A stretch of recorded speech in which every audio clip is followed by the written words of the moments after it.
मैंने कहा कि आज तक मैंने आप लोगों को देखा भी तो नहीं है ना ऐसे काम करते हुए। जब से मैं आप लोगों को देखने लगा हूँ, मैं भी तब से इस बारे में सोचने लगा हूँ। ये वाक़ई बहुत अच्छा काम होता है मेरी उम्मी कि लगे ज़िशान काम तो अच्छा है लेकिन अपनी बीवी के साथ करना चाहिए।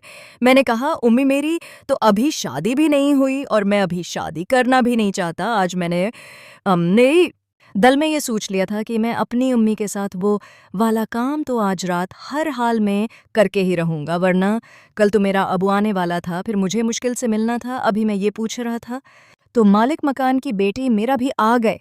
मेरी उम्मी को कहने लगी, हाँ खाला आपने मुझे बुलाया था आज। तो ज़ेशान सुबह सुबह ही मुझे कहने लगा कि मेरी उम्मी बुला रही हैं। मेरी उम्मी कहने लगी, हाँ तुम्हें बुलाया था, मुझे असल में कुछ बात करनी है तुम्हारे साथ। फिर मेरी अम्मी कहने लगी, ज़ेशान तुम दुकान पर कब जाओगे? मैंने कहा मैं अभी तो मैंने नींद भी नहीं की है। फिर मेरी अम्मी कहने लगी कि ठीक है बस टाइम हो गया है, तमाम दुकान पर जाओ। मेरी उम्मी आंखों से इशारा करके बोली कि अब तुम यहाँ से चले जाओ। मैं समझ गया था कि मेरी उम्मी ऐसा क्यों बोल रही है, क्योंकि वो सुना सुना के साथ मेरे बारे में बात करने वाली थे। मैंने कहा होता हूँ, फिर दुकान पर जा रहा हूँ। आज रात में जल्दी आऊँगा और आज कुछ खाने में है अच्छा बनाते हैं तो आप मुझे बता दें, मैं शाम को सामान लेकर दूंगा। आपने बिरयानी बनानी है आज। मेरी उम्मीद ठीक है। अभी फिर मैं नीचे अपनी दुकान पर आया और काफ़ी देर अपने काम में मगन रहा। मैंने अबू को फ़ोन न किया। मैंने कहा कि उससे पूछूं कि वह कब आने वाला है। मैंने पूछा, कहना दुकान कैसी चल रही है। मैंने कहा ठीक है। अब वो कहने लगा कि वो आज शाम को वहाँ से ट्रेन पर बैठ जाएगा और कल वो कराची पहुँच जाएगा। ये सुन कर तुम्हें और भी ज़्यादा परेशान किया, क्योंकि आप मेरा मैं पर चला जाता था और मैं उस रात को ऐसे ज़ाया होने नहीं दे सकता था। मैंने कहा ठीक है। तो फिर मैंने कॉल बंद कर दी। आज मैं दुकान पर था तो काफ़ी सारे कहा मेरे पास आए। मेरे पास पैसे अच्छे हो गए थे क्योंकि बहुत सारे लोगों ने अपने कपड़े उठाए थे। तो फिर मैंने घर फ़ोन किया। मैंने कहा मैं क्या सामान लाना है बिरयानी बनाने के लिए, आप मुझे बता दें मैं कहाँ होंगे। ठीक है, और तुम्हारी मैं कुछ खबर भी है। मैं समझ गया कि मेरी उम्मी मुझे कौन सी खुशखबरी देने वाली थी। शायद सोमरो ने मुझसे दोस्ती करने के लिए कहा करती थी, लेकिन मेरी दिलचस्पी अपनी उम्मी पर नज़रें जमाए बैठा था। उसके बाद ही अगला टारगेट मैंने सुना था। मैंने कहा मैं आपकी इस वादी में घर आकर मिलूंगा का। फिर उम्मी ने मुझे बहुत सारा सामान बताया। मैंने एक एक सामान लिया, कुछ फल वगैरह लिए, गोल्डन पर हैं, और फिर मैं घर चला गया। मैंने कहा मैं जब तक आप ये तहरीर करें मैं नीचे जा रहा हूँ, दुकान बंद करके आता हूँ। मेरी अम्मी की शान, आज तुम जल्दी दुकान बंद कर रहे हो। मैंने कहा मैं वो तबीयत कुछ ठीक नहीं लग रही, बुखार बुखार है।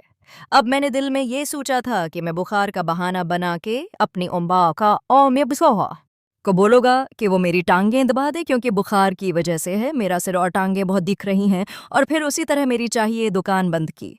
फिर मैं घर आ गया।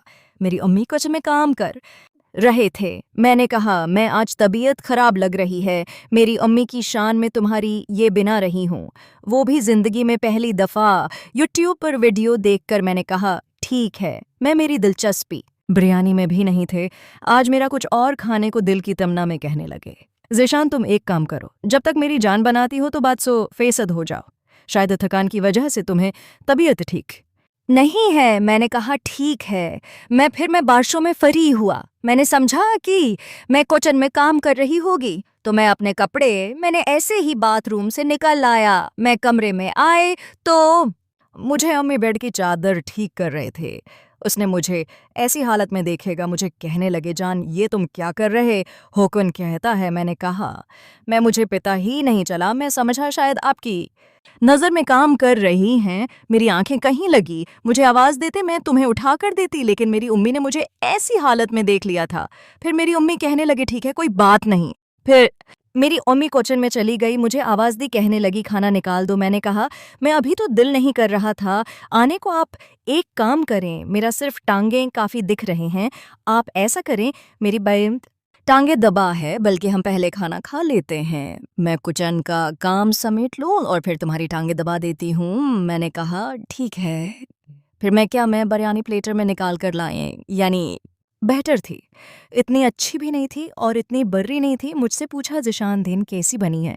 मैंने कहा, मैं पहली दफ़ा आपने बनाई हयास हिसाब से बहुत अच्छी बनी है। वो मुझे कहने लगी कि तुम ने पहले भी बिरयानी खाई हुई है क्या? मैंने कहा, वो नीचे हैं तो होटल है, दोपहर का खाना तो मैं कभी कभी यानी मनाक्स खा लेता हूँ। हमने खाना खाया और मेरी अम्मी ने बर्तन समेटे और वो किचन में चली गई। मुझे कहा कि चाय पियोगे? अब मेरा दिल नहीं कर रहा था कि उम्मी से वो काम छोड़कर मेरे साथ आके बैठे ताकि मैं अपनी बात आगे बढ़ा। उसको मैंने कहा, नहीं, हमें चाय नहीं पीऊंगा, तबीयत सही नहीं लग रही। मेरी अम्मी कह रही हैं, अच्छा मैं पियोगे में फिर अपने लिए बना रही हूँ।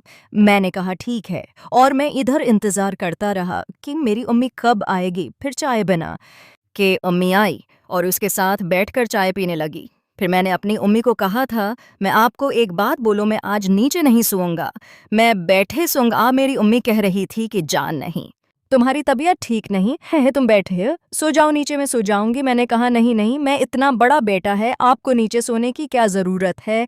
कोई बात नहीं, आप मेरे साथ हैं। फिर मैंने सिंसिका, मैं आपका मौसम फारिग हो गई हैं तो मेरा सिर दबा दें। फिर मेरी अम्मी कह रही हैं कि यहाँ पर 2 मिनट दे दो, और फिर वो किसी भी पता नहीं वो क्या करती रहे, और फिर आए मेरे साथ आके इट्स बैठ गई। अब मैं ये काम करते हैं, मैं देखता रहता हूँ, मैं भी अपनी ख्वाहिश पूरी करना चाहता हूँ। मैंने जब से आपको ऐसी हालत में देखा है, मुझे तो रात रात भर नींद नहीं आती कि रहा था कि कहीं मेरी बुरा मानता है। मेरे पास ये दिन भी आखिरी था, मैंने उस मौका से फ़ायदा उठाना तो था।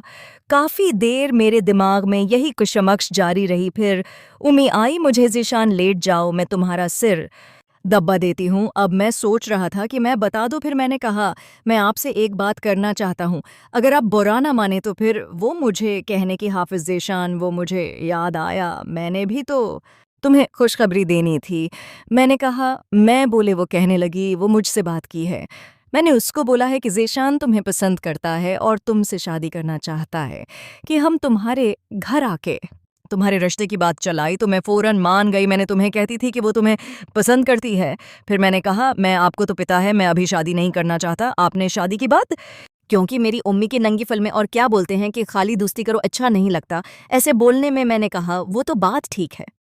फिर मेरी उम्मी कह रही, वर्तियान रही है, वह अपना मोबाइल नंबर भी मुझे दे के गई है, मैं वो नंबर तुम्हें दे देती हूँ, अब तुम जानो, और तुम्हारा काम जाने में तो यही कहते हो कि तुमसे मेरा से शादी कर लो, उसको अपने प्यार में पागल कर दो। वो लड़की बहुत अच्छी है, पढ़े लिखे भी है, और सबसे बड़ी बात, कराची में उनका अपना घर है, तो हम ये सेट हो जाएंगे। मैंने कहा, मैं चलें? ठीक है, मैं ये आपका काम करने के लिए तैयार हूँ। फिर मेरी भी एक शर्त है। आपने अम्मी को बोला था, मैंने सोचा कि बात की बात देखी जाएगी। अगर मेरी उम्मी को गुस्सा आया तो मैं बोल दूंगा कि मैं तो मजाक कर रहा था। मेरी उम्मी के नंगे, अब क्या तुम्हारी शर्त है?